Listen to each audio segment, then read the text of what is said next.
ದೌರ್ಜನ್ಯ ಮಾಡಿ ಹೊರಗೆ ಹಾಕೋದು ಅದು ಇದು ಮಾಡಬಾರ್ದು ಅಂತ ಕಾನೂನಿದೆ. ಈಗ ಉಚ್ಚಾಟನೆ ನಮ್ಮಲ್ಲಿ ಬಹುಮತದಿಂದ ಅಂತ ಅಲ್ಲ, ಎಲ್ಲರೂ ಒಟ್ಟಾರೆ ಇದು ಒಂದು 12 ಜನ ನಾವಿದ್ದರೂ 12 ಜನ ಸಹಿ ಮಾಡಿ ಅವ್ರನ್ನ ಉಚ್ಚಾಟನೆ ಮಾಡಿದ್ದೇವೆ ಅಂತ ಆ ಪ್ರತಿನ ತಹಸೀಲ್ದಾರಿಗೆ ಕೊಡಿ.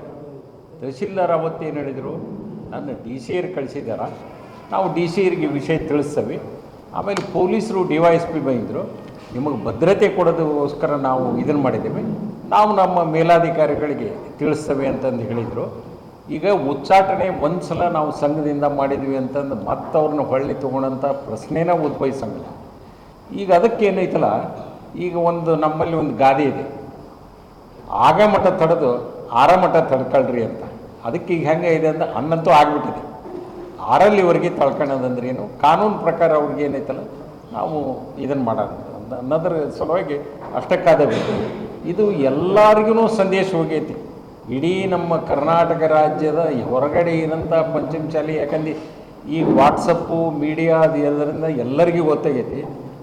ಭಾಳಷ್ಟು ಜನ, ಸುಮಾರು 70% ಜನ ಏನಂತಾರೆ ಒಳ್ಳೇದು ಮಾಡಿದ್ರಿ ಅಂತ ಹೊರತು ನೀವು ಹಿಂಗ್ಯಾಕೆ ಮಾಡಿದ್ರಿ ಅಂತ ಯಾರನ್ನೂ ಒಬ್ಬರನ್ನೂ ಕೇಳಿಲ್ಲ.